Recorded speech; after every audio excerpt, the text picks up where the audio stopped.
मेरे प्रिय विद्यार्थियों, हिंदी की कक्षा में आपका स्वागत है। हम लोगों ने चिट्ठियों की अनूठी दुनिया पाठ पढ़ना प्रारंभ कर दिया था, जिसके लेखक हैं अरविंद कुमार सिंह। हम लोगों ने व्यावसायिक डाक तक पढ़ा था। आज हम लोग पाठ को आगे बढ़ाते हैं और देखते हैं लेखक और क्या क्या बताना चाहते हैं। जहाँ तक पत्रों का सवाल है, अगर हम बारीकी से उसकी तह में जाएं, उसकी गहराई में जाएं, तो आपको ऐसा कोई नहीं मिलेगा जिसने कभी किसी को पत्र ना लिखा हो या ना लिखवाया हो, या पत्रों का बेसब्री से इंतज़ार न किया हो। बहुत शायद ही कोई मिले जिसने कभी किसी को पत्र ना लिखा हो या ना लिखवाया हो। मान लिया किसी को लिखना नहीं आता, लिखवा तो सकते हैं, तो कभी ना कभी वे अपने आत्मीयजनों को, अपने दोस्तों को, अपने रिश्तेदारों को किसी न किसी को पत्र किसी न किसी बहाने या किसी न किसी कार्य से लिखते अवश्य हैं या लिखवाते अवश्य हैं, और इंतज़ार भी करते हैं पत्र का। हमारे सैनिक तो पत्रों का जिस उत्सुकता से इंतज़ार करते हैं उसकी कोई मिसाल ही नहीं।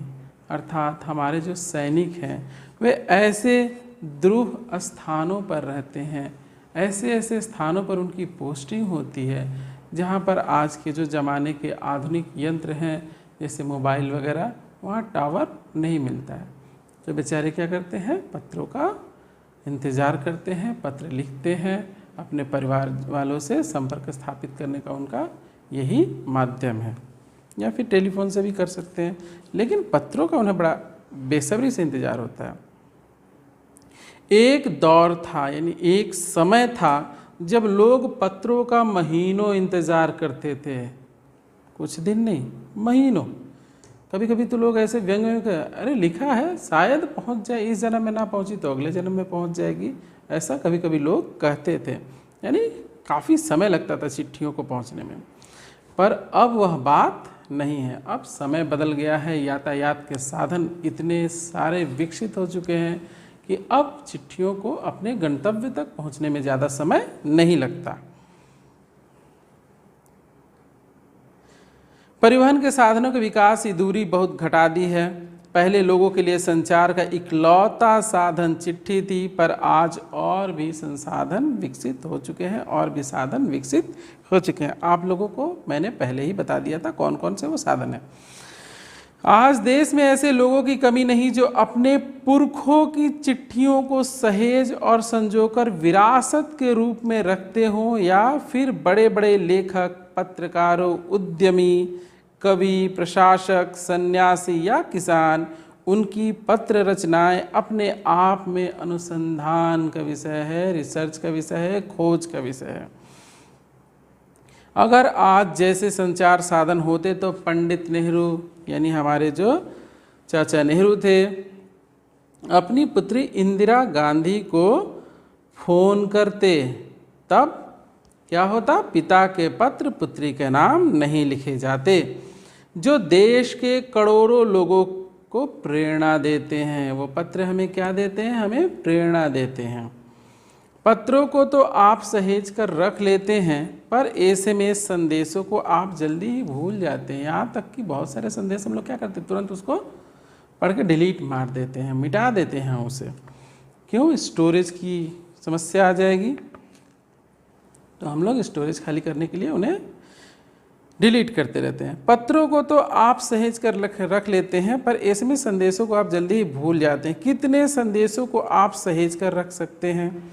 तमाम महान हस्तियों की तो सबसे बड़ी यादगार या धरोहर उनके द्वारा लिखे गए पत्र ही हैं।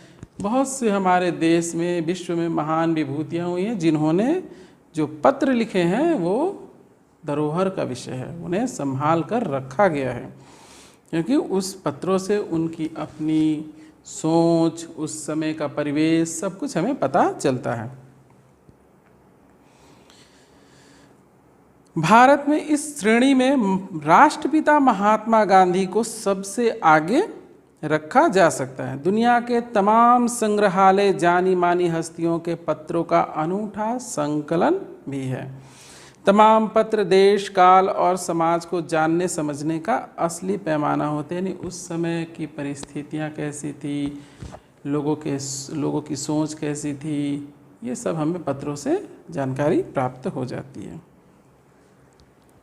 भारत में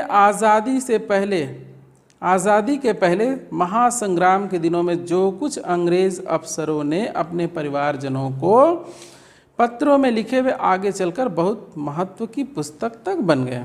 इन पत्रों ने साबित किया कि यह संग्राम कितनी ज़मीनी मजबूती लिए हुए था। यानी उस समय स्वतंत्रता संग्राम कितनी मजबूती से लड़ा जा रहा था, यह पत्रों से ज्ञात होता है।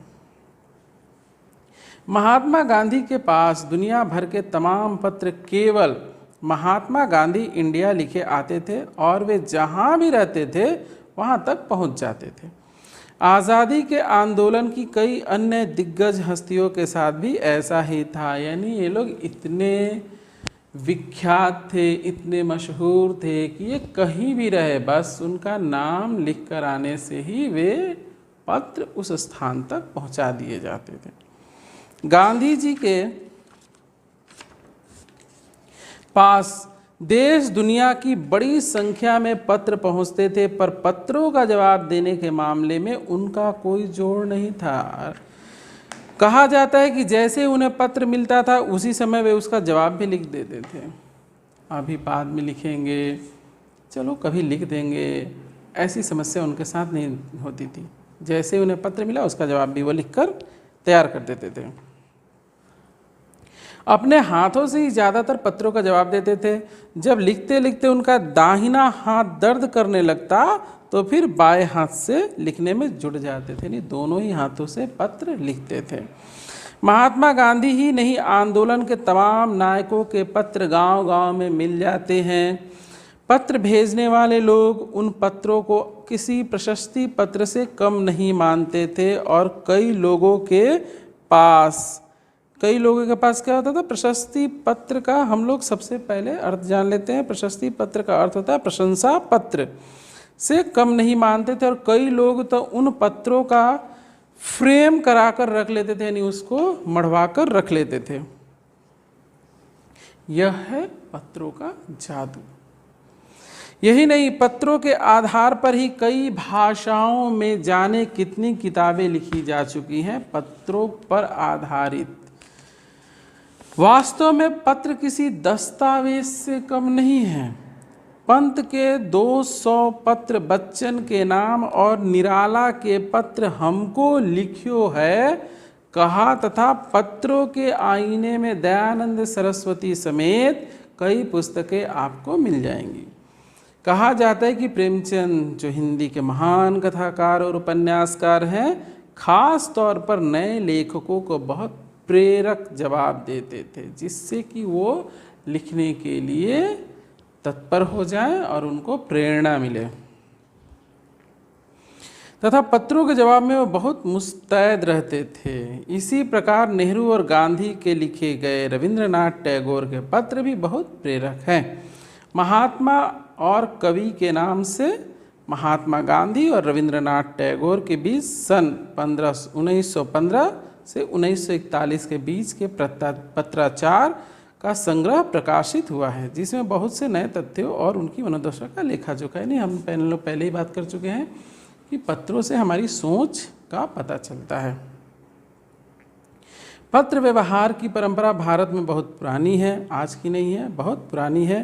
पर इसका असली विकास आज़ादी के बाद ही हुआ। यानी जितना विकास होना चाहिए वह आज़ादी के बाद हुआ, वो पहले इतना विकास नहीं हुआ था। क्यों? हम लोगों ने देखा ही, संसाधन उतने नहीं थे, संचार के साधन उतने नहीं थे। तमाम सरकारी विभागों की तुलना में सबसे ज़्यादा गुडविल अगर किसी का है तो वह किसका है? डाक विभाग का है। इसकी एक खास वजह है। क्या है वो वजह? यह लोगों को जोड़ने का काम करता है। कौन? डाक विभाग।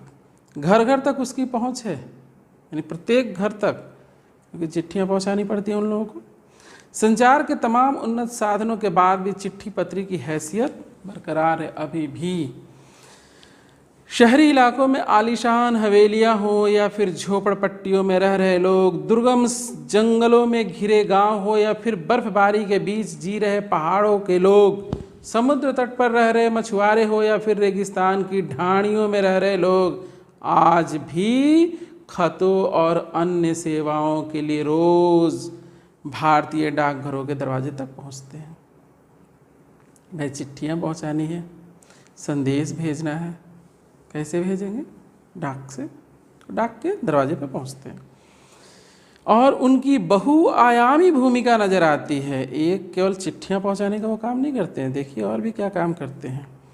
हर देहात में लाखों घरों के चूल्हे मनी ऑर्डर व्यवस्था से चलते हैं, जलते हैं। क्या है मनी ऑर्डर व्यवस्था?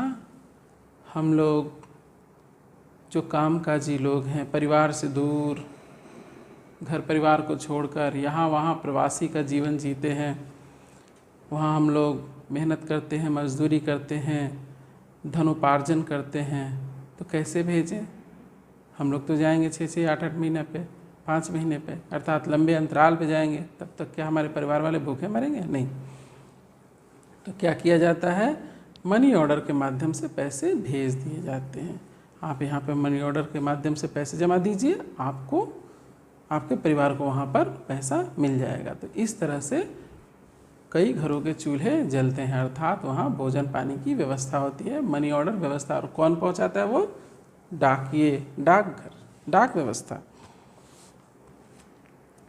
गरीबों या गरीब बस्तियों में चिट्ठी या मनी ऑर्डर लेकर पहुँचने वाला डाकिया देवदूत के रूप में देखा जाता है। जैसे एक देवदूत ईश्वर का संदेश लेकर आता है, ये डाकिये भी हमारे लिए खुशियों का संदेश लेकर आते हैं। तो इस पाठ में इतना ही।